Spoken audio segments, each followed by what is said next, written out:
Buenos días, ¿qué tal? Bienvenidos a la presentación del informe regional del Banco Mundial, Desarrollo Económico Inestable, los choques agregados en América Latina y el Caribe. Muchas gracias por estar con nosotros. Señor Juan Chocut, congresista de la República del Perú, ¿cómo está? ¿Qué tal? Gracias por estar aquí esta mañana con nosotros. Señor Jorge Familiar, vicepresidente del Banco Mundial para América Latina y el Caribe, gracias por acompañarnos esta jornada aquí. También damos la bienvenida a nuestra audiencia virtual, que puede seguirnos, ya nos está siguiendo, por la página en vivo de Banco Mundial y también por Facebook Banco Mundial. Pueden participar y enviarnos sus respuestas con el hashtag shocks económicos. Repito, hashtag shocks económicos. También pueden seguir esta transmisión por el sitio web de nuestro socio digital El País América. Nos acompañan en este esfuerzo, en esta presentación, la revista América Economía, el diario Gestión del Perú, CNN Expansión de México, la agencia Telam de la Argentina, El Economista de Centroamérica, el diario Financiero de Chile, la revista Dinero de Colombia y Listín Diario de República Dominicana. También nos acompañan en las redes sociales la Pontificia Universidad Católica del Perú y además estamos aquí en su centro cultural participando en esta presentación. En la última década, América Latina ha logrado grandes conquistas sociales en la lucha contra la pobreza y la desigualdad. Pero estos logros no están garantizados y aún no podemos cantar victoria. Y esto en parte por los choques agregados o shocks económicos. 4 de cada 10 hogares en nuestra región está en riesgo de caer en la pobreza. Y esto por estos shocks, ya sean desastres naturales, pueden ser epidemias, pueden ser la alta tasa de criminalidad o puede ser también los conflictos armados o los llamados internos. Ahora, ¿cómo proteger a nuestra región frente a estos embates de la naturaleza? Hemos visto acá en el Perú el fenómeno del Niño Costero o los últimos huracanes en el Caribe, también el terremoto en México. ¿Cómo proteger a los más vulnerables? Vamos a conversar hoy con el autor de este estudio, Javier Báez, y con un panel de expertos sobre esta manera de protegernos frente a estos shocks agregados. Pero primero escuchemos las palabras de bienvenida de Jorge Familiar, vicepresidente del Banco Mundial para el Caribe y América Latina. Señor Familiar, por favor, lo escuchamos. Pues muy buenos días a todos. Muchas gracias por acompañarnos para este importante lanzamiento. Este sin duda es un tema relevante para nuestra región. El reporte que lanzamos el día de hoy, que presentamos el día de hoy sobre choques externos, sobre choques agregados, que son aquellos que afectan a la generalidad de la población, son eventos que tienen un gran impacto en la vida de las personas, un gran impacto en la vida de las personas claramente en nuestra región. Y miren, lo que ha sucedido en las últimas semanas, en los últimos meses en nuestra región, es una prueba clarísima de que este reporte no podría ser más oportuno. Hace una semana estaba en Nueva York en una reunión de las Naciones Unidas y de CARICOM, una reunión para reunir fondos para ayudar a los países del Caribe que fueron devastados por 2 huracanes categoría 5 que se dieron en un periodo de menos de 2 semanas, Irma y María. Esto no había pasado nunca en la historia. Y el consenso en este momento es que esto que no pasaba nunca en la historia, el día de hoy ya no podemos verlo como algo que es totalmente inusual, ¿no? Las tormentas de 100 años ya no son tormentas de cada 100 años.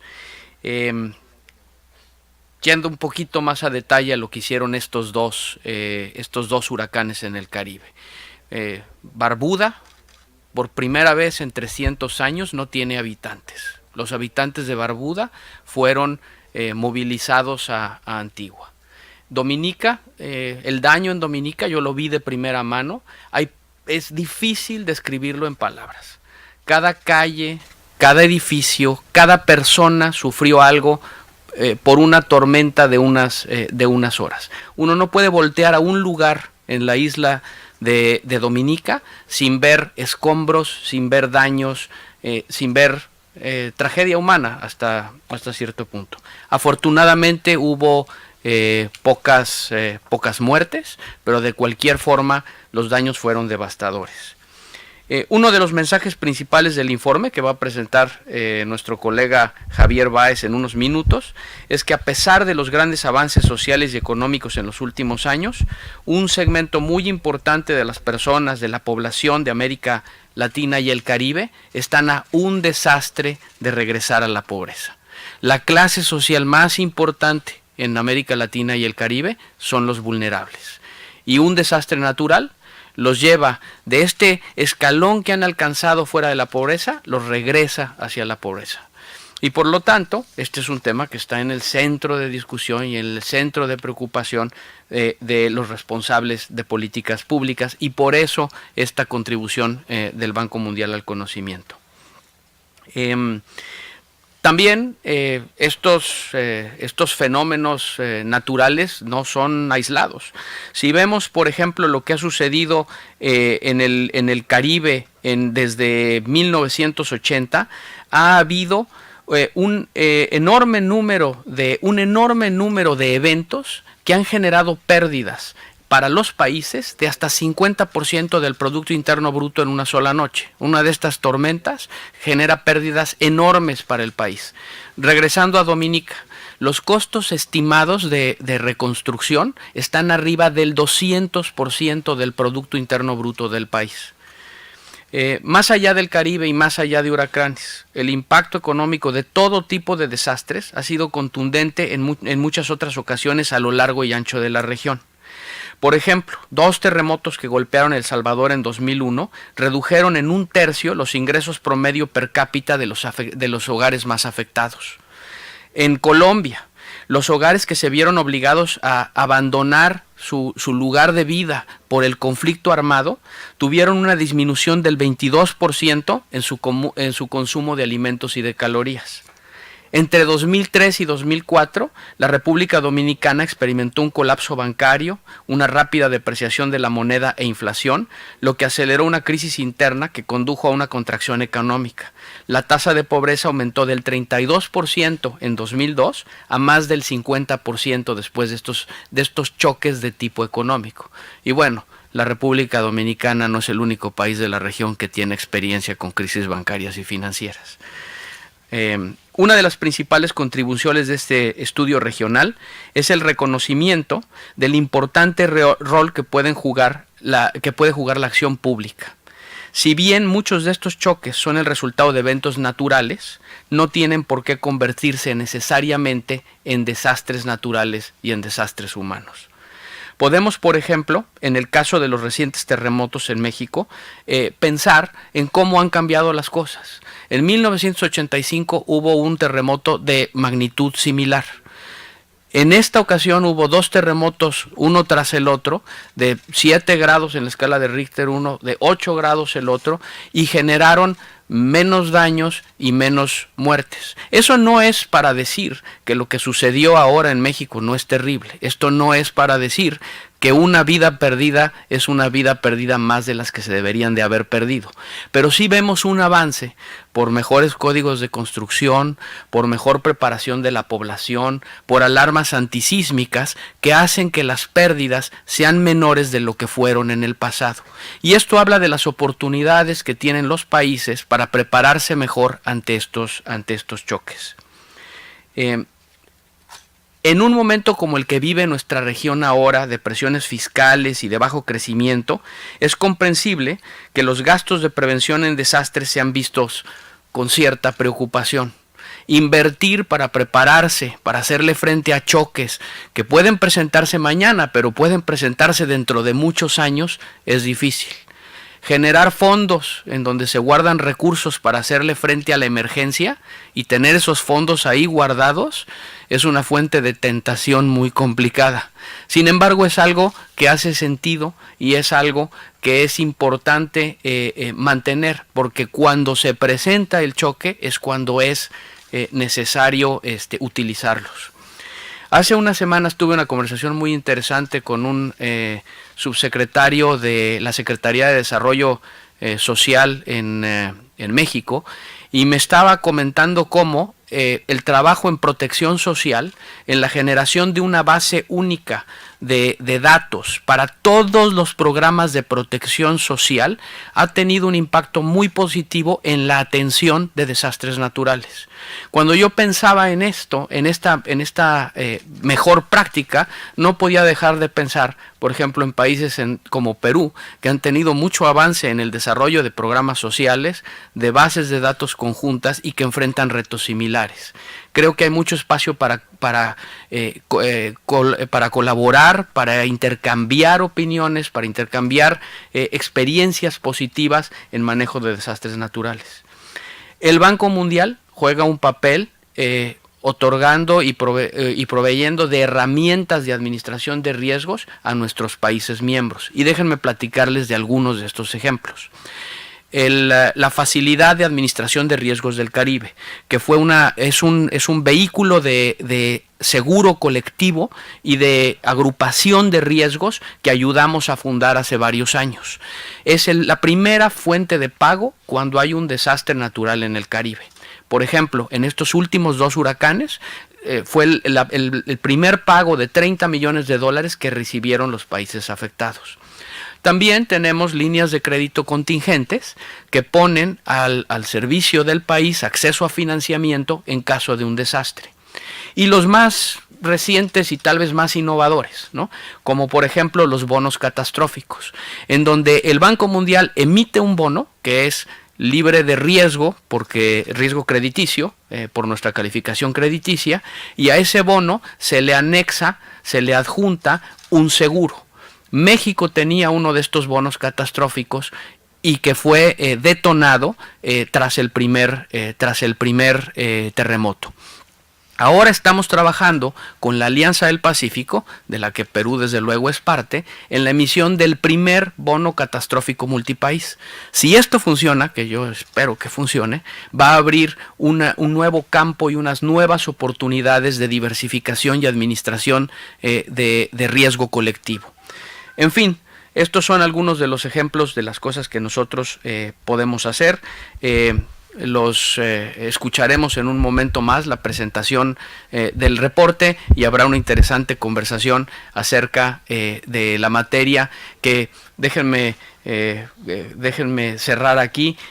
Para muchos de los ministros de finanzas en nuestra región en este momento, el tener una mejor preparación ante desastres potenciales, ante choques potenciales, se ha convertido en un tema incluso de dejar un legado en beneficio de los países. Muchas gracias. Muchas gracias a Jorge Familiar, vicepresidente del Banco Mundial para América Latina y el Caribe. Escuchemos ahora al congresista de la República del Perú, Juan Cheput. Adelante, señor Cheput.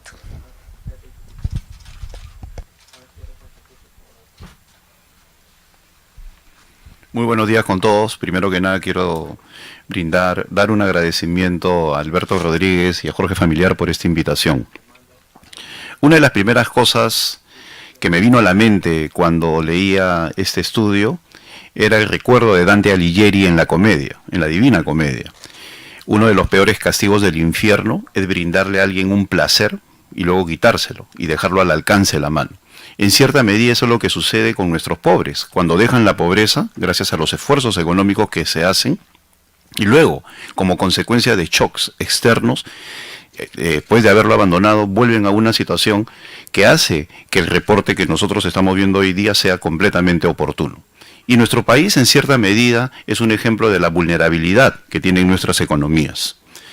Por diversos motivos, que no vale la pena mencionar ahora, nuestro país está muy ligado a choques externos. Lamentablemente el crecimiento económico que tenemos todavía no ha alcanzado el nivel de diversificación que nos permita decir de que estamos liberados de volver a situaciones anteriores como consecuencia de choques que vienen del exterior o que vienen como consecuencia de los problemas de la naturaleza o problemas que tienen que ver con la delincuencia organizada o problemas que tienen que ver con conflictos. Es decir, tenemos que hacer mucho. Y en cierta medida, este reporte ya se anticipaba en el informe sobre el desarrollo mundial, el informe del riesgo. Creo yo de que es muy importante que el Banco Mundial haya empezado a desarrollar ya con un esquema vinculado a los países latinoamericanos sobre la vulnerabilidad de nuestra economía. Y en ese sentido yo quisiera dar algunos ejemplos. Lo que está pasando en el Perú, los desastres naturales, el Niño Costero, los sismos, no han generado, a pesar de su continuidad, una cultura de la prevención. Sin ir muy lejos, cuando ocurrió el terremoto del año 2007, poco tiempo después hubo una normatividad, la Ley 29090, que con el propósito de aligerar las construcciones debilitaba cualquier tipo de esquema preventivo. Es decir, sacó de la normatividad el hecho de que se exigiera estándares sísmicos y sobre todo la revisión de los ingenieros. ¿Por qué señalo esto?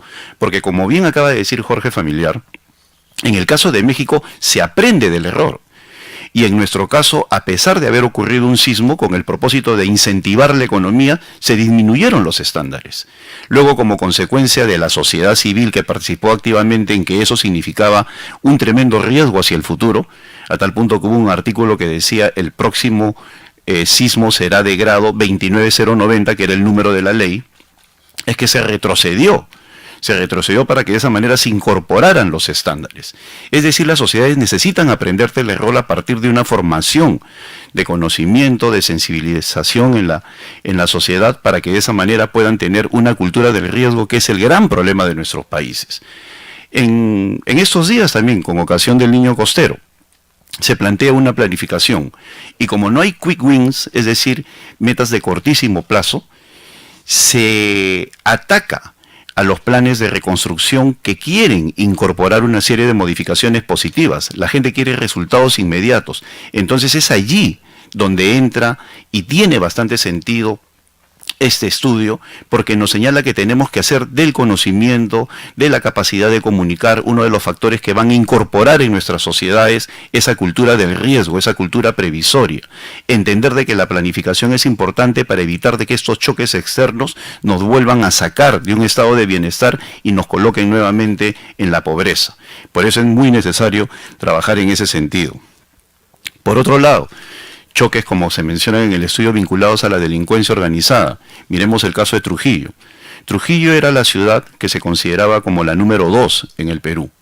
Y como consecuencia de un ataque de la delincuencia organizada fundamentada en la extorsión, hizo que los capitales se retiraran, porque simplemente significaba un costo muy alto de la extorsión.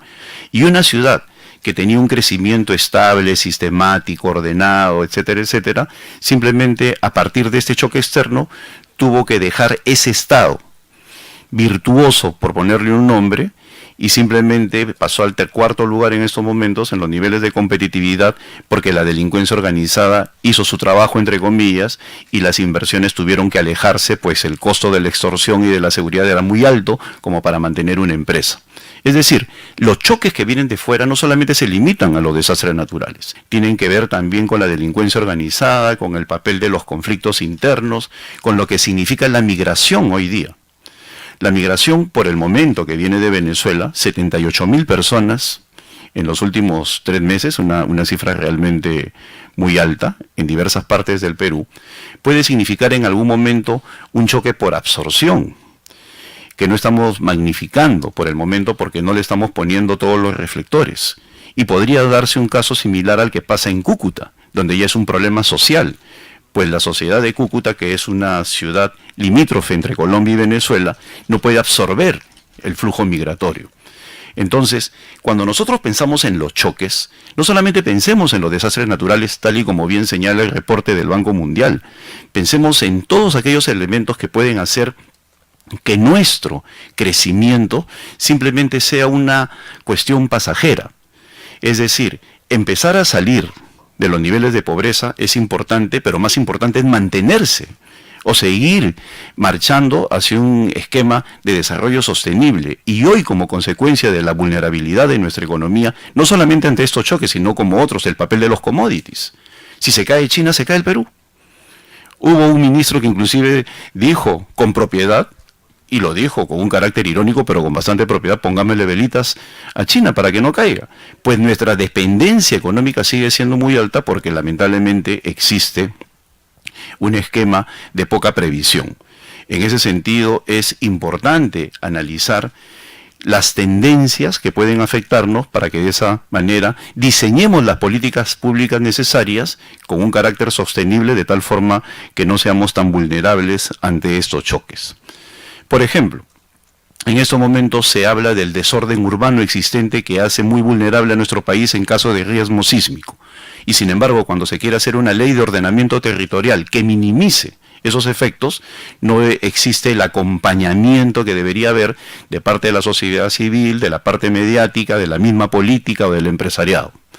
Es decir, se prioriza el economicismo de corto plazo y no una ley de ordenamiento territorial que permita diseñar de manera adecuada la ciudad de tal forma que se minimicen los riesgos ante la eventualidad de una catástrofe. Ese es el llamado de atención que nos hace este excelente documento. Que no me sorprende porque yo soy un fanático de los informes sobre el desarrollo mundial y más bien creo que emite el Banco Mundial cada año y más bien creo que este tipo de desarrollos específicos nos ayudan mucho más a comprender los problemas y sobre todo a incorporar elementos de reflexión en nuestro diseño de políticas públicas, tal y como acabo de señalar en el caso del ordenamiento territorial. Igualmente, las epidemias que hacen colapsar sobre todo nuestro capital humano, qué tantos o qué tan grande es el esfuerzo que hacemos en vigilancia epidemiológica. Hace muy poco leía en un importante periódico local cómo los esfuerzos de inversión en vigilancia epidemiológica eran sacrificados, pues se consideraban en vano y se buscaba la coyuntura de corto plazo. Es decir, la vacuna, que es la reacción, o la prevención, pero no de tan largo plazo, como un sistema de vigilancia que nos permita anticipar lo que podría venir en términos de grandes epidemias. Por eso es importante seguir el consejo que plantea este estudio, la cultura de prevención a partir de una sensibilización de la sociedad, para que de esa manera podamos incorporar en nuestro proceso de reflexión los elementos necesarios para anticipar estos choques y de esa manera hacer que nuestra economía y nuestro desarrollo sea evidentemente sostenible. Jorge también señalaba un aspecto importante, el tema de la Alianza del Pacífico. Yo creo que ya se están dando esfuerzos, tanto del Banco Mundial apoyando a la Alianza del Pacífico, en el diseño e implementación de este Centro de Prevención de Riesgos. Yo soy miembro de la Alianza Parlamentaria de la Alianza del Pacífico, del grupo parlamentario. Acabo de estar en Bogotá participando activamente en ello y se ha incorporado otro elemento más con apoyo del banco. Es el de la capacitación en un team profesional, en un equipo profesional que acuda cuando suceda un evento catastrófico. Es decir, si México, Colombia, Perú y Chile son países sísmicos que permanentemente enfrentan desastres naturales, pues es obvio que una profesión estratégica es aquella que, teniendo que ver con la ingeniería y la sanidad, reaccione oportunamente ante eventos de este tipo. Es decir, también capacitar a profesionales de primer nivel para que no estemos dependiendo permanentemente de ayuda del extranjero o de otros países, específicamente Japón o los Estados Unidos. Tenemos que tener un equipo capaz que junto con el capital proceda a actuar de inmediato ante la ocurrencia de un desastre. Estudios como estos son los que nos ayudan a diseñar mejor nuestras políticas públicas. Y estudios como estos, que van directamente a la vena, para utilizar un lenguaje coloquial, son los que nos permiten identificar con claridad cuáles son nuestras falencias, cuáles son nuestras debilidades y actuar con un criterio preventivo. Pues, lamentablemente, hasta hoy simplemente estamos reaccionando ante la ocurrencia. Entender que estos choques externos pueden ocurrir en cualquier momento y, sobre todo, entender que estudiando las tendencias podemos anticiparnos a los mismos. No podemos decir, por ejemplo, que el cambio climático no es una tendencia que ya se evidencia en la ocurrencia de huracanes, en los deshielos de nuestros glaciares, y no nos sorprendamos o no pongamos mayor énfasis en nuestra provisión de agua, por ejemplo, que podría generar una gran epidemia. Entonces, si sabemos que existe la tendencia, la pregunta es, ¿qué estamos haciendo hoy para enfrentar los problemas que va a generar esa tendencia, como por ejemplo el cambio climático? En materia epidemiológica, en materia de ocurrencia de algún tipo de enfermedad. O de lo contrario, si sabemos que somos un país sísmico, ¿qué estamos haciendo? También en materia sanitaria, si sabemos, por ejemplo, que un terremoto de grado 8 haría colapsar toda nuestra red de agua y desagüe por lo menos por un mes. Si Lima ha sufrido con 5 días con falta de provisión de agua, imagínense una ciudad de 10 millones de habitantes sin agua por lo menos por un mes. Entonces, la importancia de estos estudios es que nos permite identificar los problemas y las tendencias y la probabilidad de ocurrencia o posibilidad. Y a partir de ellos, tiene que empezar a agitar nuestras conciencias en la academia, en la política, en el empresariado, para proceder a hacer los ejercicios anticipatorios y de diseño de políticas públicas que nos permitan minimizar sus efectos. Muchas gracias. Muchas gracias por participar con nosotros en la presentación de este informe regional del Banco Mundial. Señor familiar, muchas gracias. Señor Cheput, nuevamente gracias. Por favor, los invito a sentarse aquí en la audiencia. Gracias. Y seguimos ahora para escuchar a Javier Báez. Javier, ¿qué tal? Buenos días. Por favor, te invitamos a presentar el informe. Javier es economista senior de la práctica global de pobreza y equidad del Banco Mundial. Escuchamos. Muy buenos días, muchas gracias. Quiero agradecer a todos los asistentes. Estoy muy complacido de estar acá en Lima haciendo el lanzamiento oficial de este estudio. Y aprovecho también la oportunidad para agradecer a Jorge Familiar y al señor congresista Juan Cheput por esas palabras de introducción, porque en realidad resaltaron los puntos críticos, los mensajes que queremos enfatizar en este reporte, tanto la visión regional que nos daba Jorge, como la pertinencia del reporte y la cálida bienvenida que le da el señor congresista al reporte para el contexto de Perú. Yo quisiera comenzar la presentación haciendo una distinción entre dos tipos de choques. Hay choques que comúnmente se llaman choques idiosincráticos o individuales, que son aquellos que son más específicos a los individuos. Es decir, algún miembro del hogar pierde su trabajo, algún miembro del hogar sufre alguna enfermedad, cosas más centradas en un hogar en particular. Hay un segundo tipo de choques, el cual es el foco de este estudio, el objetivo de este estudio, que son aquellos que llamamos choques agregados, y por su naturaleza son choques de una gran dimensión. Afectan a toda una comunidad, a toda una ciudad, a toda una provincia o región, o incluso a un país o a un continente, como lo veremos. Yo quisiera empezar con algunas imágenes que ayuden a contextualizar el tipo de choques sobre el cual vamos a estar hablando en los próximos minutos. Esta primera imagen fue tomada 3 días después del terremoto de magnitud 7 en Haití, que ocurrió el día 12 de enero del 2010. Aproximadamente 300.000 personas murieron por causa de este desastre, más de 400.000 heridos, y se estima que aproximadamente el 35% de la población sufrió algún daño material o humano.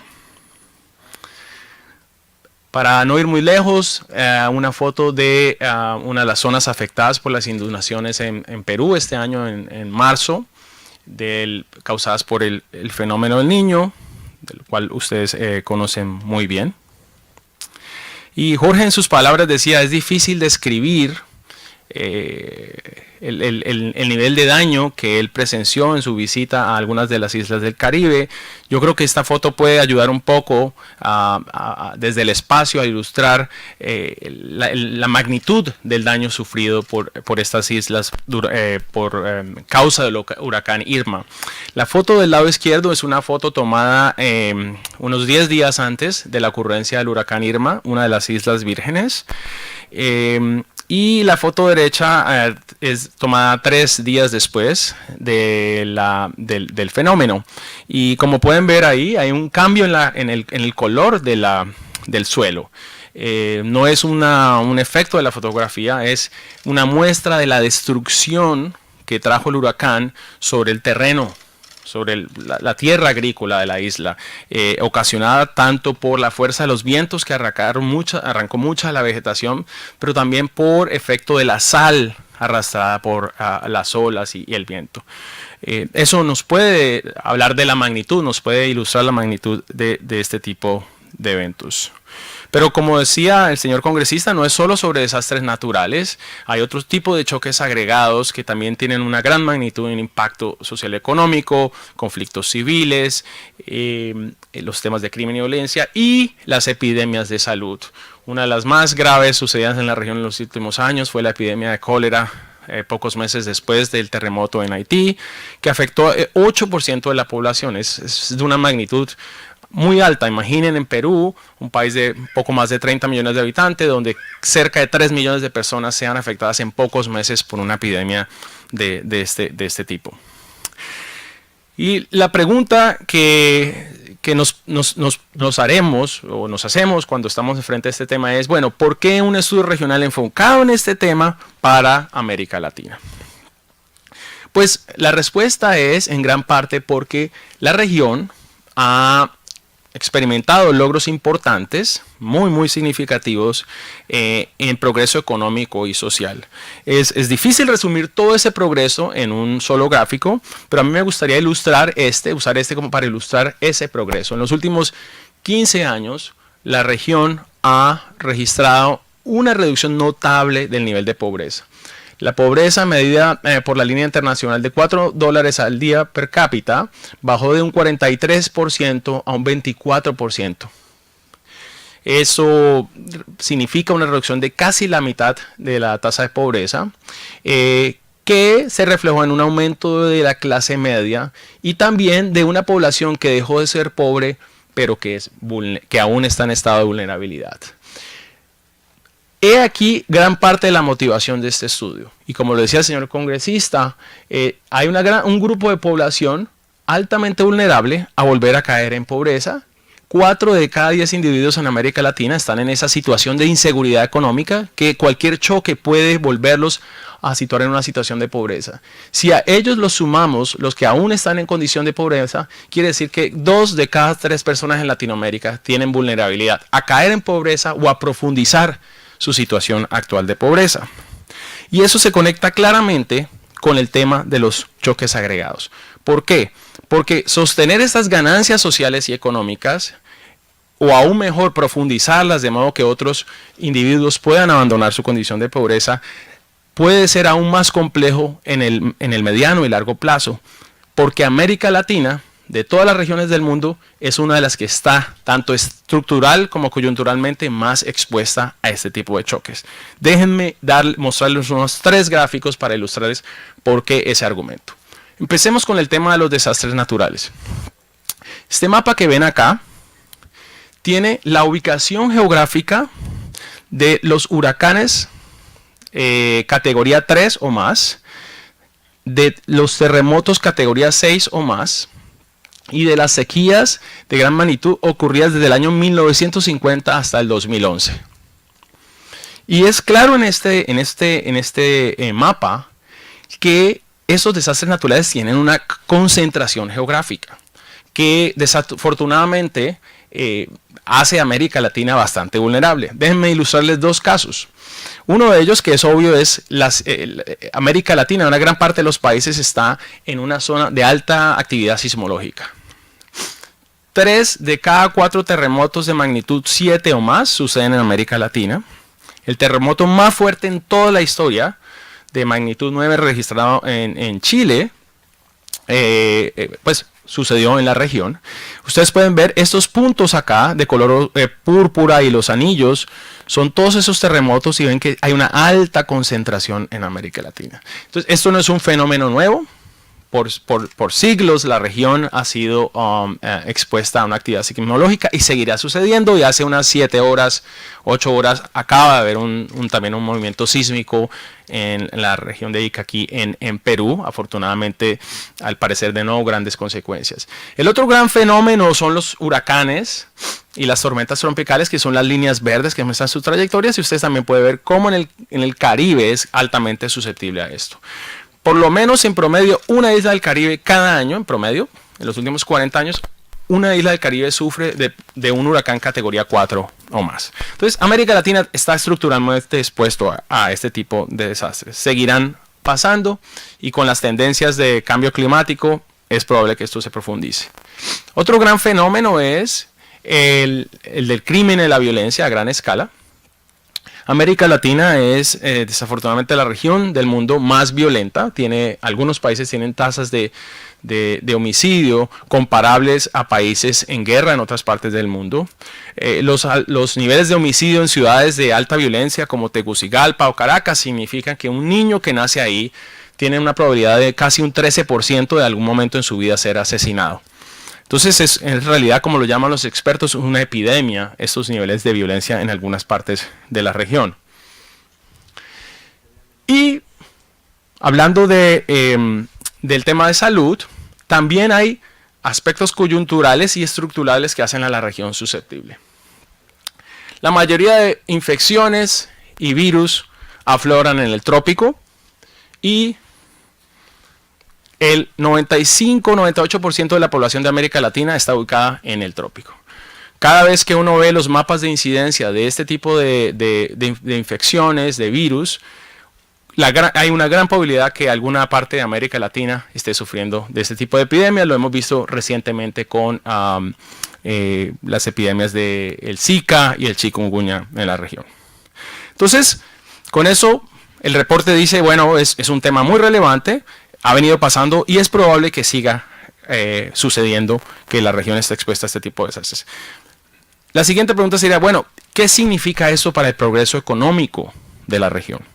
Entonces quiero mostrar algunos ejemplos de lo que hizo el reporte. El reporte lo que hizo fue sintetizar alguna evidencia existente y también comisionar algunos nuevos estudios para poder mostrar efectos causales, es decir, efectos que pueden ser atribuibles a estos choques y cómo ellos afectan el crecimiento económico. Y voy a mencionarles algunos ejemplos, obviamente no todos, hay algunos más en el estudio que ustedes pueden encontrar.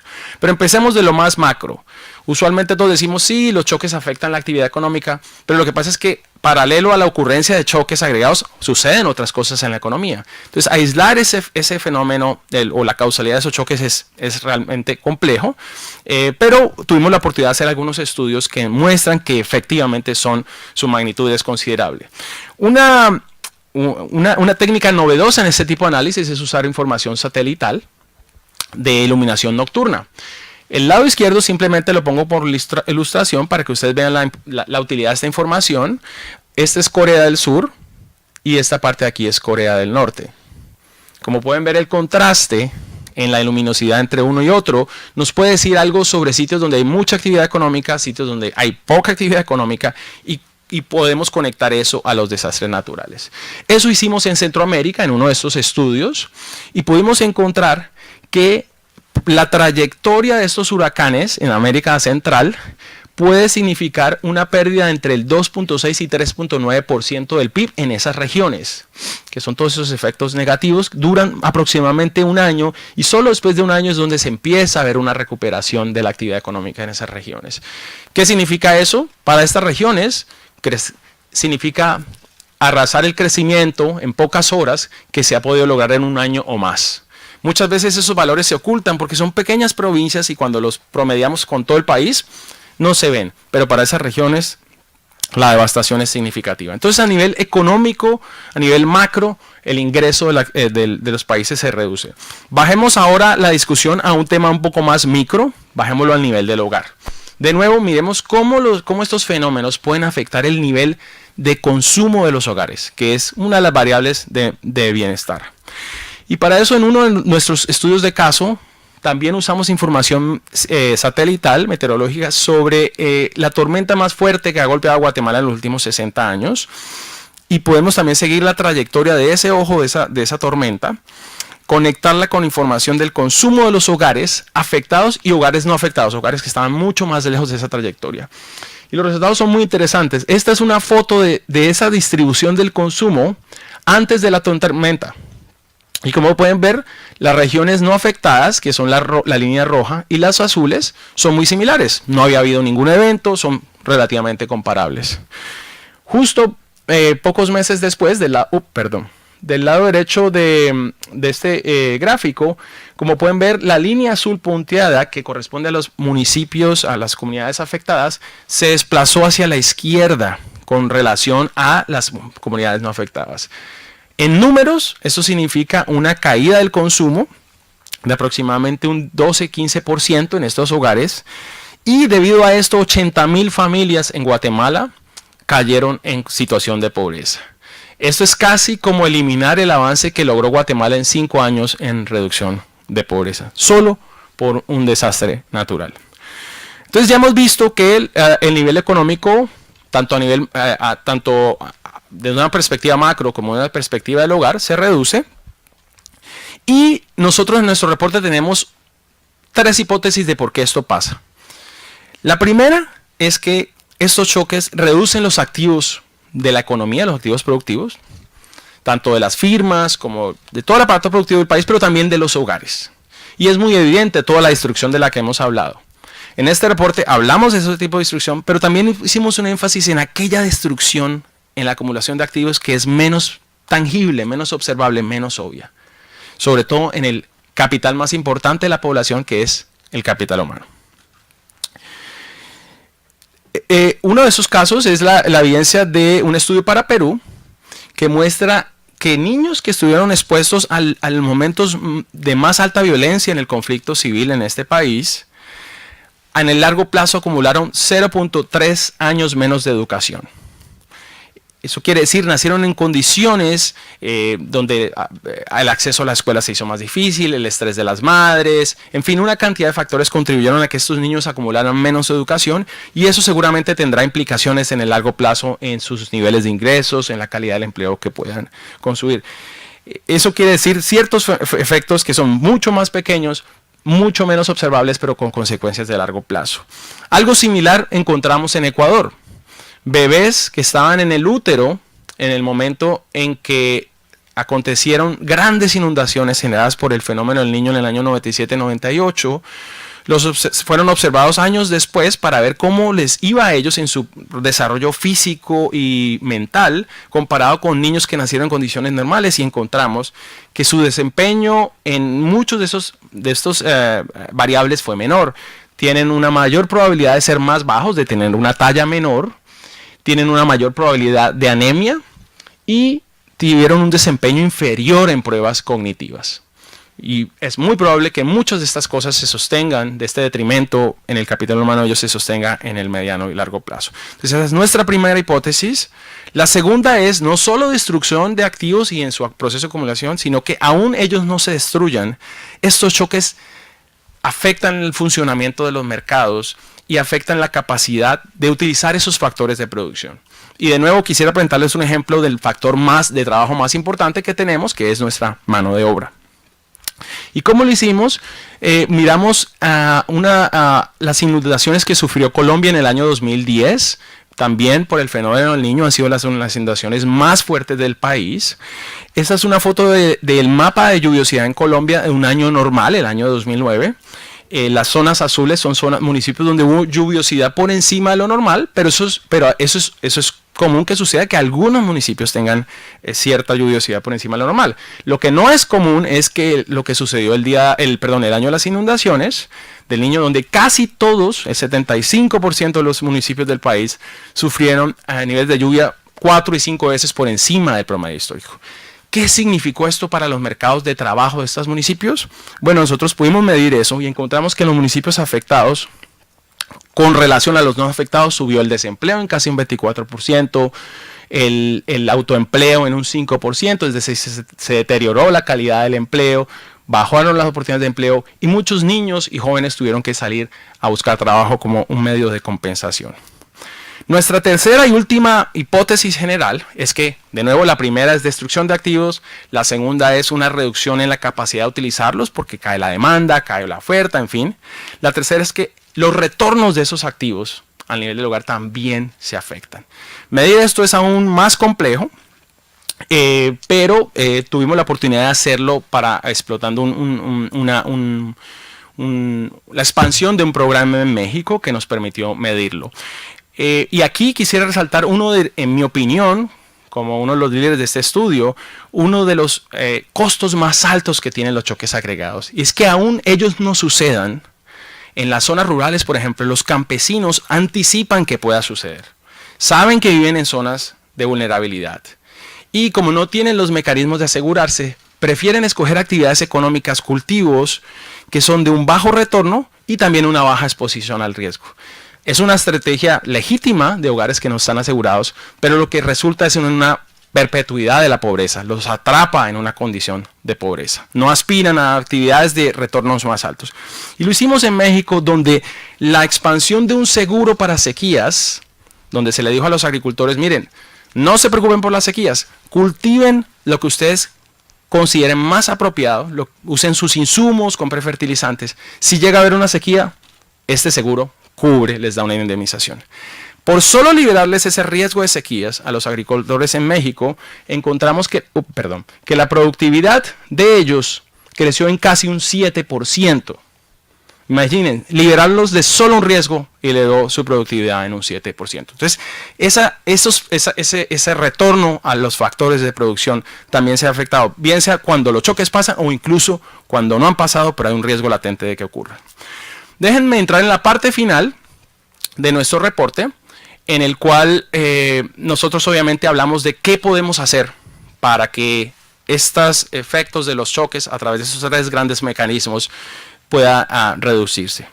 Y quisiera empezar con algo muy particular que sucedió durante la elaboración de este estudio, y es que en algunas presentaciones preliminares, en algunos foros antes de la elaboración del estudio, oíamos a algunas personas decir, no, pero no se puede hacer mucho, esto es obra de la naturaleza.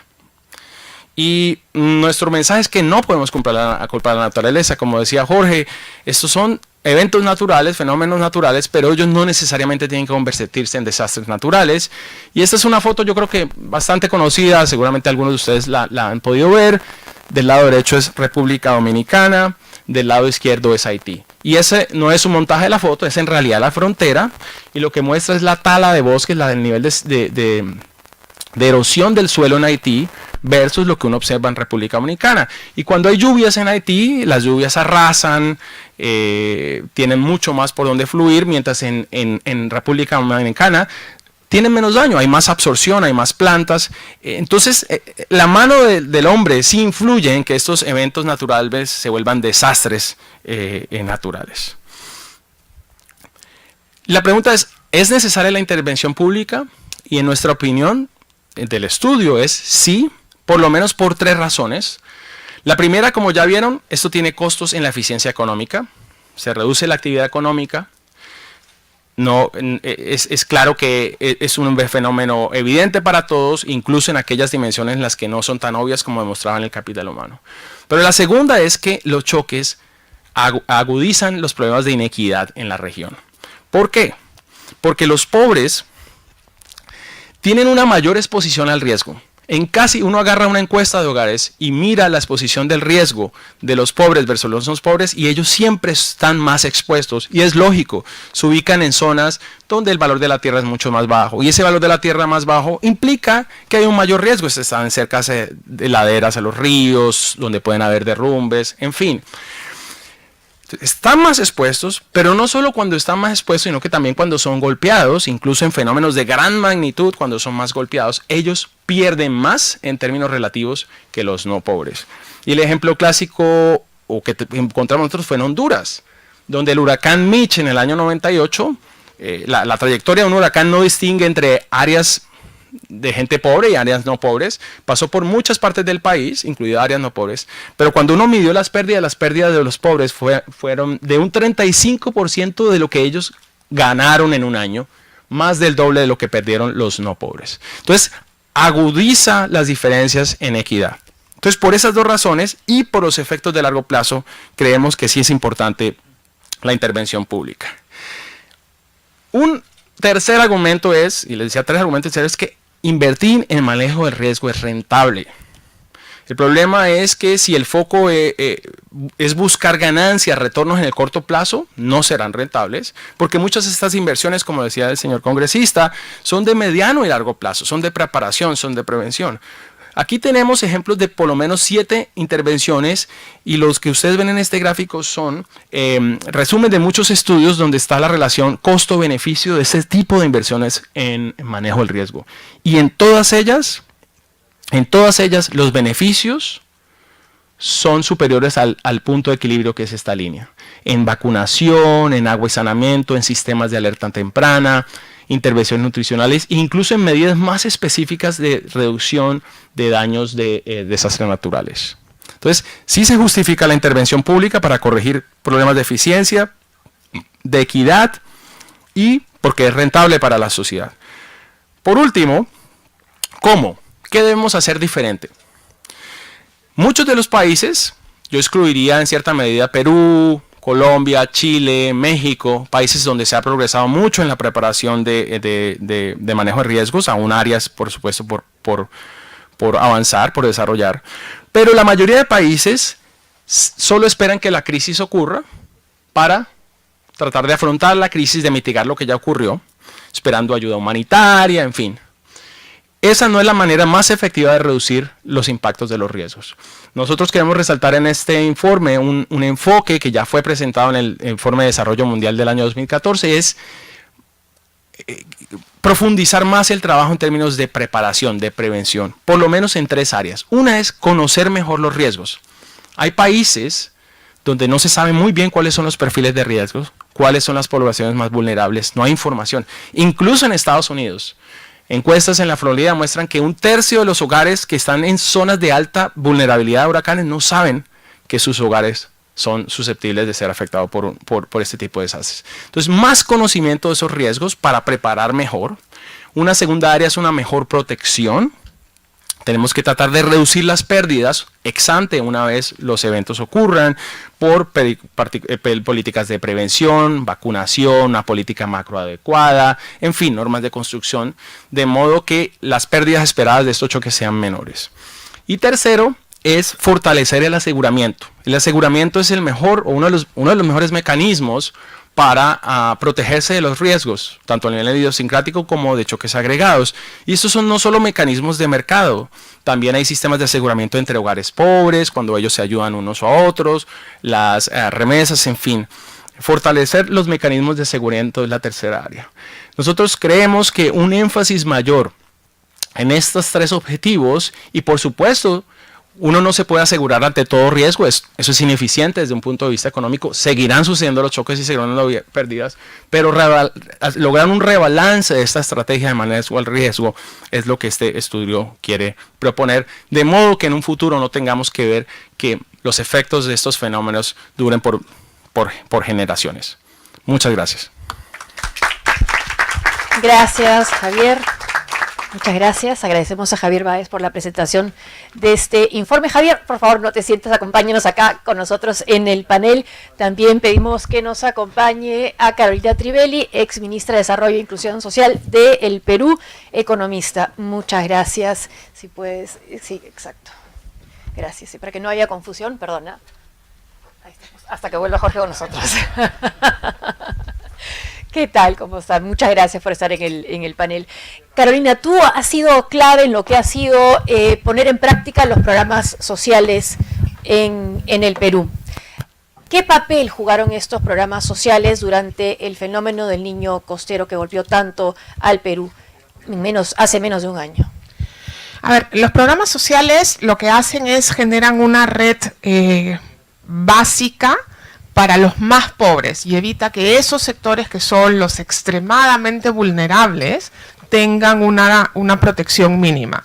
Esto les permite enfrentar mejor la situación de crisis que están enfrentando, en específico esos hogares. Pero lo que hace también es que ha generado, los programas sociales no son solamente relevantes por lo que le entregan a estas familias, sino porque los mantienen conectados. Como bien decía Jorge Familiar, un activo muy importante de las redes de protección social es que han generado registros. Sabemos dónde está cada hogar, cuántos miembros tiene, a qué colegio van esos niños, qué posta de salud los atiende. Y entonces eso permite llegar más rápido a atenderlos luego de la emergencia o usar esos canales para distribuir recursos complementarios para enfrentar la emergencia. Creo que en el caso peruano lo que nos queda del fenómeno del niño costero del año pasado es que si bien tenemos ahí una buena plataforma, esta plataforma requiere mejoras. Requiere mejoras para realmente poder enfrentar los desastres. Por ejemplo, no se activa una cláusula automática que permite a estos programas hacer una acción particular, distinta a lo que siempre hacen. Siguen haciendo lo que siempre hacen. Y eso es una oportunidad que desperdiciamos. Estos programas deberían tener en su manual operativo una cláusula especial que permite que, declarada la emergencia, se activa un beneficio para enfrentar la emergencia dada la condición. Y eso tiene que ver con estas listas, pero también con movilizar recursos muy rápidamente y no posterior a la emergencia, sino que esté contemplado en el propio programa.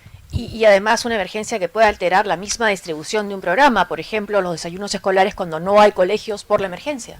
Exacto, y ese fue uno de los problemas que se identificó en este caso. Se cancelaron las clases casi un mes y esos niños que estaban preparados para recibir por lo menos un tercio de su alimentación diaria en la escuela, no la pudieron recibir, ¿no? Entonces tuvieron un doble perjuicio, no solamente estaban siendo afectados por el desastre, sino porque el Estado no tenía canal para distribuir una cosa que regularmente hace, ¿no? Y además no iban al colegio, ¿no?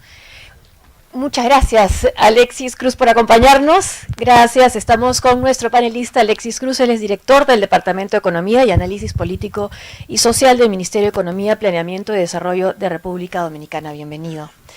Hemos estado mencionando este informe que ha preparado Javier Báez sobre los choques agregados. El tema de los huracanes en el Caribe ha sido mencionado por su efecto devastador, por su intensidad y por su frecuencia. ¿De qué manera República Dominicana está adaptándose a este tipo de fenómenos naturales, de desastres naturales, de choques agregados? Bueno, muchas gracias por la invitación al Banco Mundial. Primero quiero felicitarlo a todo el grupo que trabajó en este informe, lo encuentro bastante completo porque trata todos los temas que siempre entran a la discusión. Quiero aportar, antes de responder la pregunta, porque actualmente estamos llevando, con la ayuda del Banco Mundial, un nuevo estudio sobre los impactos que tienen los desastres naturales en la pobreza en República Dominicana. Y se mencionó acá, y es resultado del estudio, que con la crisis económica, la crisis bancaria que sufrimos 2003-2004, y básicamente el impacto del 2004, la pobreza se incrementó a más de un 50%. Pero resulta que hay un detalle que siempre se soslaya, y es que ese año el país sufrió el impacto de 4 fenómenos naturales, 2 de ellos de categoría 4. Entonces, los resultados preliminares, solamente considerando los vientos extremos, nos están arrojando una contribución a la pobreza que está en el orden de 3 al 7. Estamos refinando el estudio para incluir también el impacto de las inundaciones, que la mayoría de las zonas afectadas son una agricultura de subsistencia, por lo tanto es evidente que al incluir esa parte probablemente sea mayor. Entonces ese dato de incremento de pobreza por la crisis bancaria también tiene una parte que se explica por los fenómenos. Con respecto a la pregunta puntual, nos estamos moviendo en varias direcciones. Primero, hemos creado un equipo consultivo para evaluar los impactos económicos y sociales de los desastres, ir creando una base estadística para ir creando la conciencia, porque realmente sabemos, o sea, República Dominicana está en el trayecto de los huracanes. La primera referencia que tenemos son con las crónicas de Cristóbal Colón, que uno de los huracanes parece que le pegó una de las carabelas y la destruye. Sin embargo, a través de los años pasa el fenómeno, pero no suele ser cuantificado. O sea, tenemos los grandes eventos solamente, pero los microdesastres no se han cuantificado. Este grupo está iniciando los primeros trabajos y tenemos uniendo la base de los macrodesastres con los microdesastres, donde hemos encontrado ya impacto en lo que es una caída del PIB per cápita. Desde el año 70 al 2004, aproximadamente un 7% en la reducción del PIB per cápita serían explicados por estos fenómenos, y lo mismo con incremento de la inflación. se ha creado una revisión de las normas técnicas de la inversión pública con fines de fortalecer todo lo que tiene que ver con los temas del cambio climático y la resiliencia. También estamos trabajando en la creación de los consejos de desarrollo regionales con fines de trabajar directamente en el territorio e implementar las medidas necesarias, principalmente en todo lo que es la planificación de la construcción y la resistencia sísmica. Con el Banco Mundial logramos una línea de crédito contingente de unos 100 millones de dólares para caso de emergencia poderlo utilizar, y también estamos contemplando el incorporarnos a un seguro contra riesgo, quizá lo del bono catastrófico, vamos a ver cómo funciona y también lo pudiéramos estar estudiando. Gracias. Javier, cuando anunciamos que íbamos a tener esta conversación, pedimos preguntas al público, nos están llegando a través de las redes, y hay una pregunta que se repite varias veces y es el tema de la corrupción. Ahora que vemos en los titulares de nuestros países en América Latina, el caso Lavallato, preguntan si es que la corrupción, casos precisos como este de Lavallato, puede ser considerado un choque agregado. Tradicionalmente en la literatura que trata de abordar estos temas desde un punto de vista técnico, la corrupción no se considera como un choque agregado. Sin embargo, las consecuencias que tienen los casos de corrupción sobre el desarrollo económico son de magnitudes semejantes a las que uno observa en este tipo de desastres naturales. Pero en realidad este reporte se enfoca en lo que tradicionalmente se conoce como choques, que fueron lo que ustedes vieron en los ejemplos de representación y algunos otros que también están en el estudio. Y creemos que el tema de corrupción está en el debate en la región, es uno de los temas más álgidos en el momento, pero creemos que este estudio es oportuno también porque el tema de estos choques lo vimos hace unas pocas horas ya, como decía, un terremoto. Entonces creemos que es una oportunidad para enfatizar la importancia de este tema en la discusión de qué hacer para enfrentarlos mejor. Y que tampoco esa corrupción afecte los mismos procesos de reconstrucción, ¿no? Exactamente. El reporte habla también de qué factores hacen que los países no apliquen estos planes de prevención, y hay un área que nosotros llamamos fallas de gobierno, fallas y incentivos de los gobiernos. Uno de ellos es la falta de transparencia en el uso de los recursos. Invertir en preparación de riesgo es costoso, y si los recursos que hay no se usan bien y si no se maximiza su rentabilidad para la sociedad, pues aún la restricción es peor. Lo otro es también un sistema de incentivos. La sociedad, los gobiernos quieren beneficios inmediatos, pero muchas de estas inversiones, sus retornos solo se materializan en el mediano o largo plazo. Esa es una pregunta que acaba de llegar de Andrés Ramón de Ecuador, ya se las he contestado. Muchas gracias por hacer sus preguntas. Y para personalizar un poco el análisis, tú mencionas en el reporte dos casos específicos. Uno de Isabel, una agricultora con una pequeña parcela en Honduras, y el otro de Alejandro, un trabajador de una fábrica textil en el Perú. ¿Cómo son ejemplos de estos choques agregados y qué podría ser una intervención pública en estos casos? Sí, son casos diferentes. Uno es una situación de privación en áreas rurales. Nosotros queremos resaltar con la historia de estas dos familias que el estudio de los impactos de los choques agregados es importante, porque uno no puede generalizar de lo que pasa en un país a otro, pero incluso dentro de un país las historias varían, los impactos varían entre zonas rurales y zonas urbanas.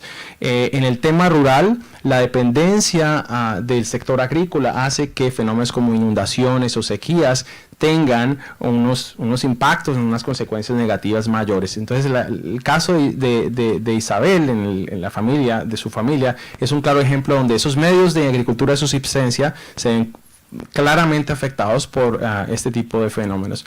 El de la otra familia es una familia urbana donde quizás las sequías y las inundaciones no se manifiestan en los medios de producción, en la capacidad de producir y vender, pero en la incapacidad de adquirir alimentos a unos precios razonables. La escasez por temas de oferta hace que los precios de los alimentos suban, y cómo eso se traduce en un déficit de consumo en zonas urbanas. Entonces el objetivo de esta historia es contrastar las diferentes facetas de estos impactos en zonas urbanas y rurales, incluso dentro de un mismo país.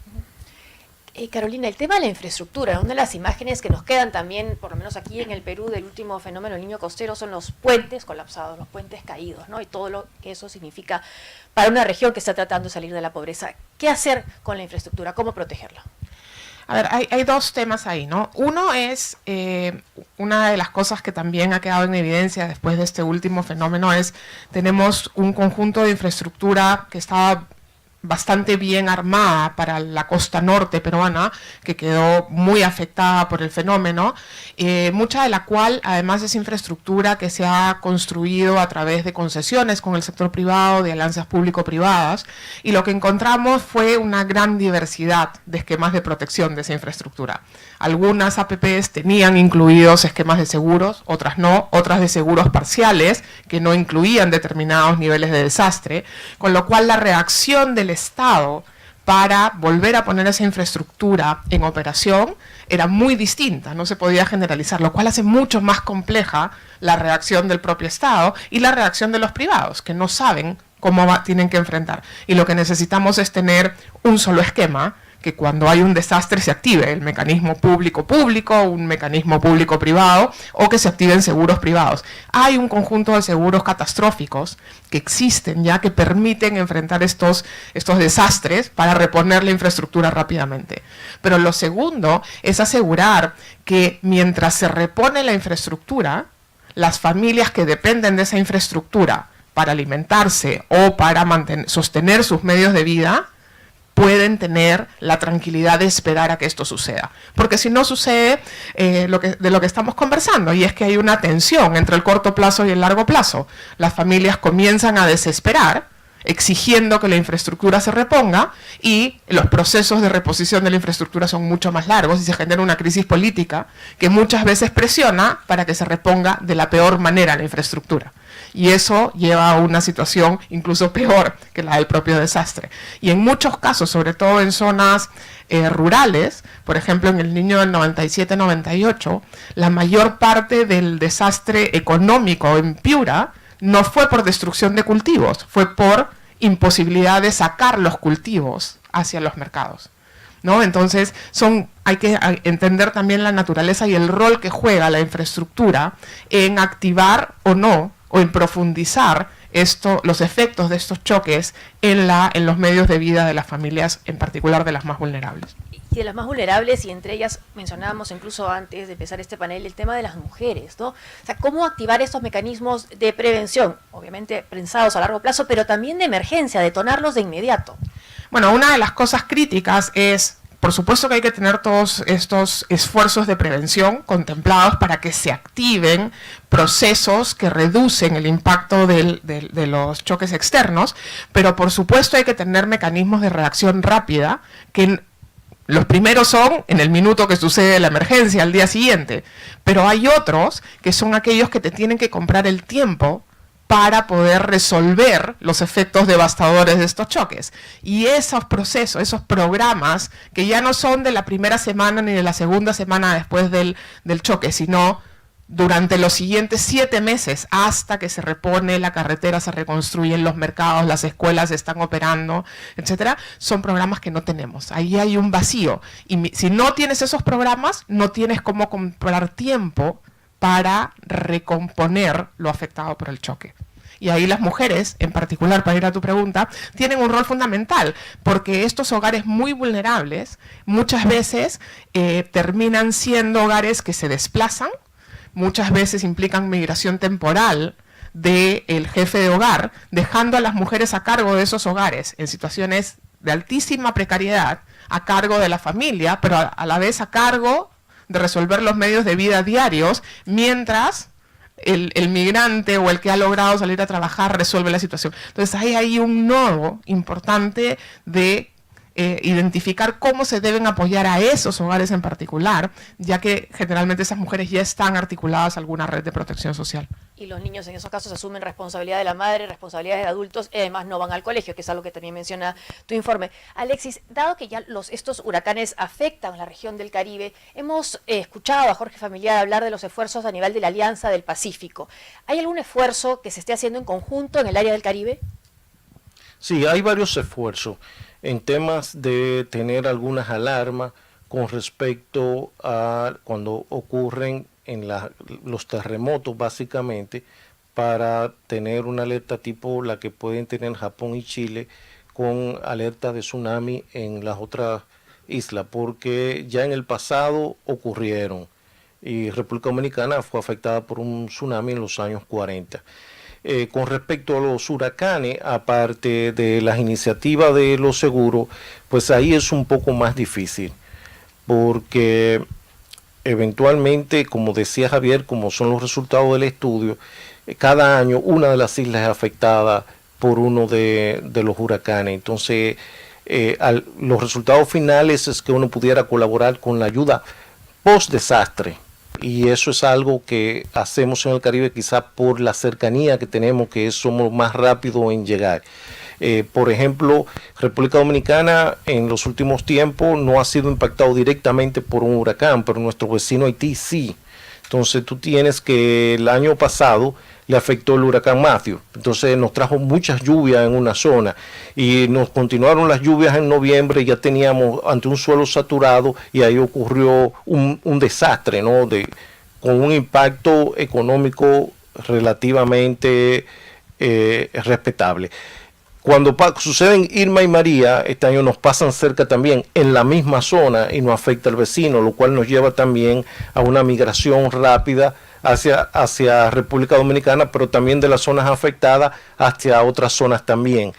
En general, yo creo que pudiéramos trabajar en el Caribe para ver qué pudiéramos hacer en conjunto. Pero ahora mismo yo no visualizo con el tema principalmente de los huracanes, aparte de las ayudas post-desastre que pudiéramos tener, porque son fenómenos no controlables. En algunos casos, bueno, que tienen algunas islas de las que quedan al norte de República Dominicana, que cuando el fenómeno atraviesa a República Dominicana, choca con la cadena de montaña que hay ahí y se debilita. Entonces le afecta menos, pero no afecta mucho a nosotros, digamos. Entonces siempre hay un trade-off, ahí alguien pierde. A veces afecta cuando destroza esas pequeñas islas del Caribe, pues muchas veces se desvían en su ruta y no pega hacia la República Dominicana.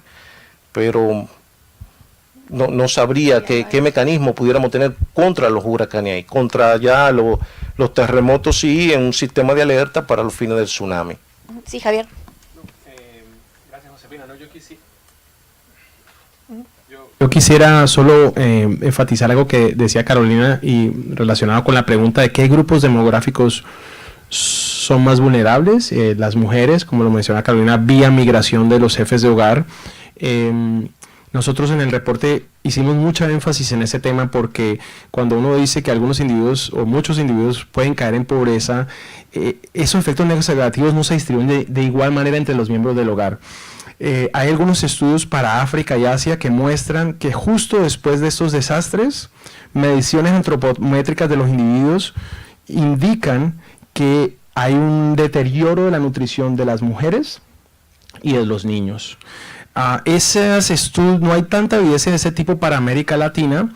Sin embargo, yo personalmente he trabajado con algunos colegas en el tema para Centroamérica y hemos observado también un deterioro en el consumo de calorías justo después de estos fenómenos para mujeres y niños, por ejemplo, en Nicaragua y en otros países de Centroamérica. Entonces, es un punto que queríamos resaltar. Los niños son un grupo altamente vulnerable a estos desastres, especialmente vía acumulación de capital humano, nutrición, asistencia escolar, progreso escolar y, por supuesto, el problema de esto es que son efectos de corto plazo que luego se manifiestan en una menor empleabilidad, menores ingresos y perpetúan esta transmisión de pobreza intergeneracional. Tú has mencionado en el informe al FONEM, el Fondo de Desastres Naturales de México, como un ejemplo de gestión exitosa de riesgos. ¿Por qué?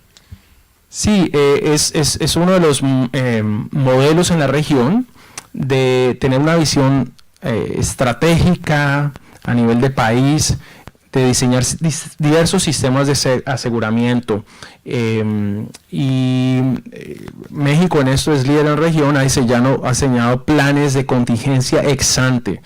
En vez de esperar que la crisis suceda y ver cómo se activan mecanismos de respuesta y cómo usar las redes de protección social para llegar a la gente, México ya ha logrado avances en tener un plan de contingencia. Si esto pasa, así es como vamos a orar. El FONDEM es una de esas manifestaciones de eso.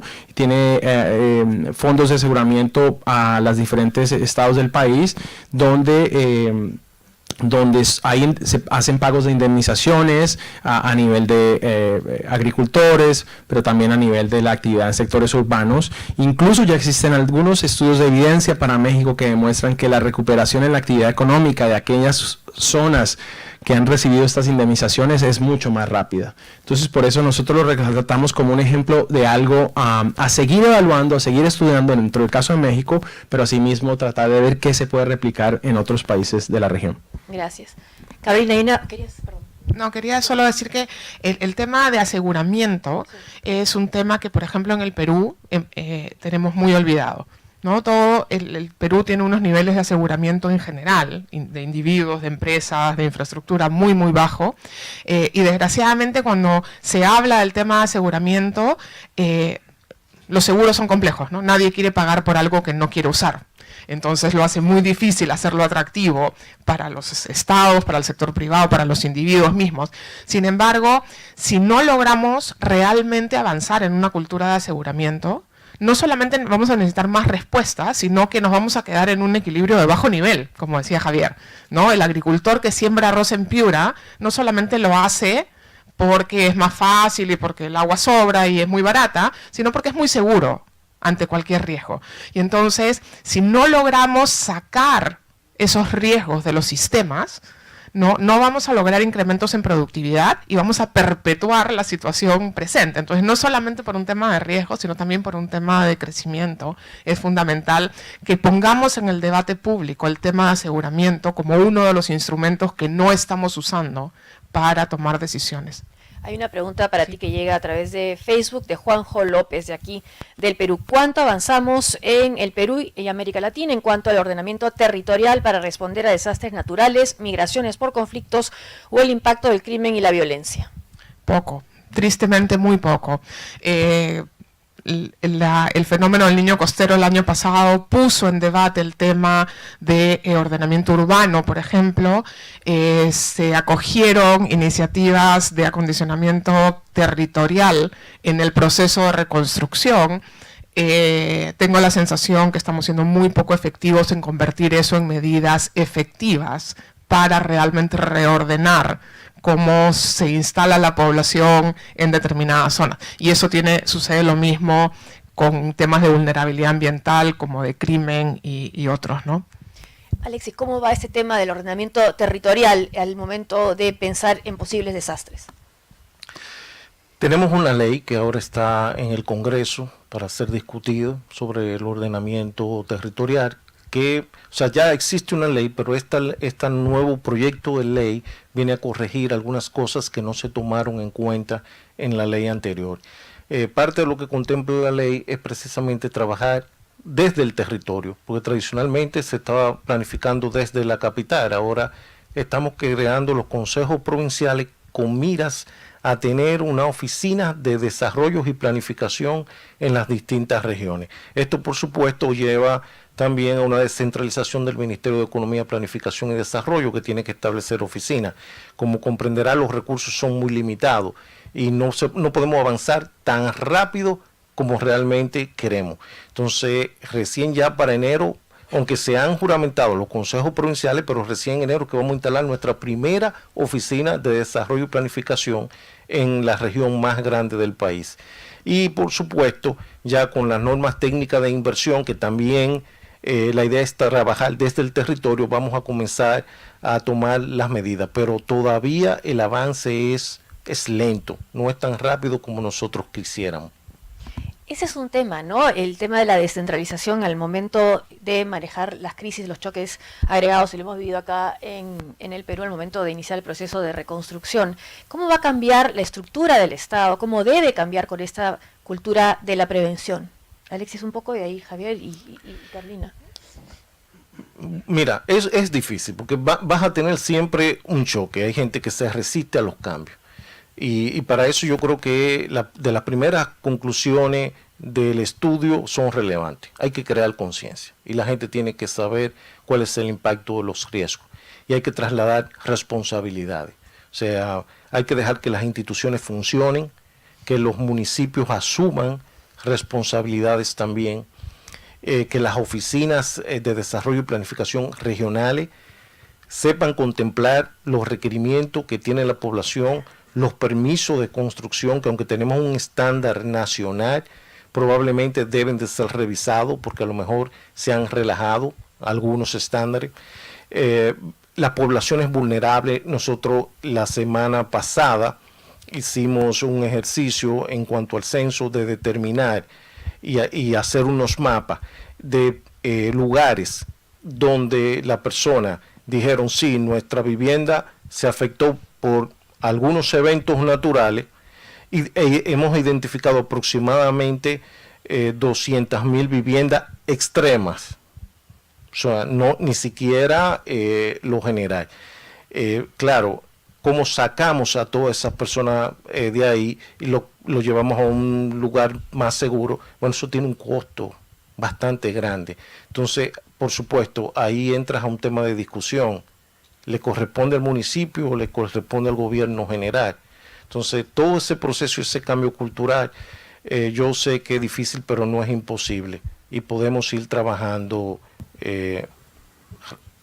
relativamente bien. No sé si rápido, como yo quisiera que fuera, pero sí podemos ir avanzando en eso. Javier. Sí, no, gracias. Este es un punto bastante importante. Nosotros también lo tocamos y pensamos, tiene que haber un balance. Es importante que haya descentralización en el manejo de los riesgos, especialmente en la parte operativa, en implementar los planes. Sin embargo, en la parte estratégica, el diseño de los planes contingentes para esos desastres tiene que estar organizado a nivel central, por diversas razones, pero quisiera resaltar por lo menos dos. Una de ellas es que hay mucha variedad regional en la capacidad para responder a estos choques. Entonces, si permitimos que sea totalmente descentralizado, aquellas regiones más avanzadas lo van a poder lograr y otras no, perpetuando esas inequidades interregionales. La segunda es, estas son inversiones grandes. Es poco probable que las unidades administrativas pequeñas puedan asumir los costos de estas inversiones, de construir unas defensas contra inundaciones, en fin. Pero no solo eso. Ellos no son no solo podrán no tener recursos, pero no son los únicos que se benefician de esto. Entonces hay un problema de una falla de mercado, de una inconsistencia en que los beneficios o los costos no son netamente exclusivos de esa unidad central, y por eso tiene que haber cierta coordinación a nivel del país. Las inversiones que hizo New Orleans en defensas después de Katrina costaron $15 billones. No salieron del recurso del estado de Luisiana solamente, porque son inversiones muy grandes. Los costos de no hacerlo también los paga todo el país a través de los impuestos, de los recursos que se han desviado. Entonces tiene que haber un balance correcto entre la descentralización más en la parte operativa de ya activar los planes, pero a nivel central tiene que haber una planeación estratégica de cómo responder a ellos y cómo invertir en esos planes. Y tú hablabas al comienzo de la reconstrucción de una necesidad de crear una institucionalidad para enfrentar esos desastres o estos choques agregados. Sí, desgraciadamente tenemos institucionalidad bastante fragmentada, ¿no? Lo que corresponde a protección social lo ve los ministerios sociales, digamos, lo que corresponde a infraestructura lo ven el sector de infraestructura, la emergencia, ¿no? La ve la unidad que atiende emergencia, la información la maneja otro sector. Hay esos 3 niveles de gobierno, 4 en el Perú, distrito, provincia, gobierno regional y gobierno central, cada uno con funciones parciales que deben complementarse pero con altísimos costos de coordinación, ¿no? Entonces necesitamos tener una estrategia para prevenir desastres de gran magnitud. Y esta estrategia tiene que activar esquemas simplificados, ¿no? Porque lo que tenemos hoy día es una legislación bastante profusa sobre el tema, donde hay normas que se contravienen o que imponen plazos o exigencias a distintos actores como si estos pudieran coordinar en horas, y eso no sucede. Y en el caso de la emergencia el tiempo es crítico, entonces sí necesitamos tener mecanismos que, declarada la emergencia, activen una suerte de fast track simplificado para poder enfrentar de manera efectiva algunos de estos procesos, pero sobre todo para poder pensar las medidas de prevención de manera colectiva, no cada uno en su pedacito. El municipio no puede hacer medidas de prevención solo para su distrito, ¿no? Tiene que estar subsumido en un plan mayor, y eso es bastante desordenado todavía. Yo creo que si no invertimos en esa institucionalidad, en generar esas reglas, vamos a seguir con respuestas muy parciales, ex ante y ex post. Hay una pregunta que nos llega también vía Facebook, y esto sería para todos también, y quizás para ir cerrando ya. ¿Cómo concientizar, cómo crear conciencia entre las personas para que no construyan en zonas vulnerables? Miguel Loaiza, desde el Perú. Bueno, cubriendo el último fenómeno, el niño costero en Piura, aquí como reportera, las personas que estaban en las zonas muy afectadas me decían, no, bueno, nosotros estuvimos acá, pero parece que nos reconocieron porque cuando necesitaban nuestros votos venían. Y recién ahora nos dicen cómo, por qué están ustedes ahí. Entonces, claro, es una concientización, no solamente para los pobladores, sino también para las autoridades. Alexis. Sí, no solamente eso, sino que hay asentamientos humanos en República Dominicana que se instalaron 30, 40 años atrás a orilla de los ríos. Entonces, ahí llegó el Estado en su momento, y ¿qué hizo? Le llevó electricidad. Evidentemente habían niños que tenían que ir a la escuela, se le construyó una escuela cerca que también quedó en un lugar vulnerable, que no sirve para refugios a veces. Y también, bueno, es un foco que puede haber una epidemia, y se le llevó un policlínico. Entonces, en parte, a través de los años, las autoridades también han contribuido a esto.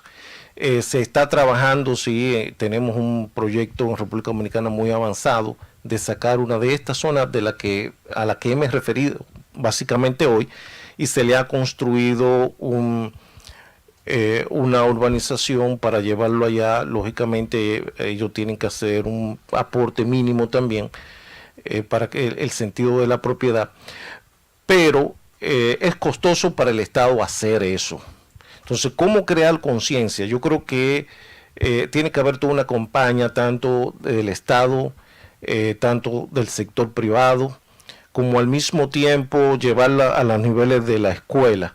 Y a veces es duro, pero no se deben permitir esos asentamientos en lugares que sabemos de antemano que son vulnerables, porque el impacto a la ocurrencia del desastre va a ser incalculable en términos de vidas humanas. Podemos decir cuánto nos cuesta en términos económicos, pero de vidas humanas es incalculable, y básicamente cuando ahí pueden perecer niños. Carolina, ¿y cerramos con Javier? Sí, lo hemos visto aquí, yo creo que es uno de los temas críticos de discusión, y aquí sucede exactamente lo mismo. La población hace una invasión, el Estado y el sector privado legitiman esa invasión brindándole servicios, la gente se instala, y después de 10 años esto además ha generado acumulaciones de basura que afectan el cauce del río vecino, y esto hace más vulnerable la zona. A mí me parece muy iluso pensar que con una decisión vamos a reubicar a esas familias. Es políticamente muy complejo, técnicamente muy complejo, pero hay que enfrentar la situación de la altísima vulnerabilidad de esas familias. Hay, por supuesto, lugares donde se pueden hacer reubicaciones, pero esto implica inversiones, ¿no? Que no... En la lógica del fisco no van a parecer costo eficientes en ese minuto, pero lo son y hay que hacerlas. Implica confrontación con la población en muchos casos, y eso también genera un desincentivo a que suceda, y todos preferimos no mirar, y bueno, ojalá que no pase por ahí el próximo huaico y seguiremos. Sin embargo, el mayor desastre es que seguimos sin tener planes de ordenamiento urbano que realmente definan zonas rígidas. Y entonces no sabemos de qué tamaño siquiera es este problema. Entonces, mientras no tengamos esa información, mientras no trabajemos en ese esfuerzo de preparación, siempre estamos reaccionando solamente cuando pasa el huaico, Y, de nuevo, esto exige mucha coordinación interinstitucional. No sé, la ribera del río tiene que ser, para ser tocada, tiene que ser aprobada por la Autoridad Nacional del Agua. El borde tiene que tener un permiso del municipio, pero un poquito más allá, cuando ya está fuera del casco urbano, es de la provincial. Y así requiere que todas esas instituciones coordinen, y para eso tiene que haber un único plan. No puede haber un plan de cada una de estas instituciones que no incluya a la otra. Sí, muchas gracias. Mi respuesta es muy similar a lo que decía Carolina. Yo dividiría el problema en dos. Aquellos asentamientos que ya están establecidos es prácticamente imposible reubicarlos por razones políticas, económicas, de toda índole. Es poco factible. Eso solo en casos extremos donde es obvio que incluso un pequeño desastre va a poner un gran número de vidas o un poco número de vidas en riesgo. Pero en general, los que ya están establecidos, la mejor estrategia es planes de preparación, mitigación, respuesta en caso de choques, en fin. Entonces, hacia futuro, y esta es la segunda parte del problema, la clave está en esos planes de ordenamiento territorial y la relación entre los diferentes ministerios y sectores. No pueden construirse servicios públicos, no pueden establecerse escuelas en zonas de alta vulnerabilidad hacia el futuro. Esos planes de ordenamiento territorial tienen que tener unas licencias ambientales, pero también unas licencias de riesgo, donde los asentamientos futuros incorporen ese factor de riesgo. En los países desarrollados se hace eso ya. Las licencias de construcción, tanto del sector privado, pero como vivienda de interés social, tienen que tener unas evaluaciones de riesgo de desastres. Y esa yo creo es la única manera de poder prevenir que esto siga aconteciendo en el futuro. Para los que ya están establecidos es más un tema de prevención, de preparación y de tener mecanismos de mitigación en caso de un desastre. Javier, muchas gracias. Carolina, Javier, Alexis, gracias por participar en este panel. Por favor, les pido que se queden un rato más con nosotros. A Jorge Familiar, al congresista Cheput, muchas gracias por sus palabras. También a los que están con nosotros presentes hoy en esta presentación, también gracias a nuestra audiencia virtual. Para mí, como periodista peruana, es realmente un honor poder participar en una conversación así para buscar soluciones a problemas tan actuales y tan urgentes para nuestros países. Muchas gracias por acompañarnos.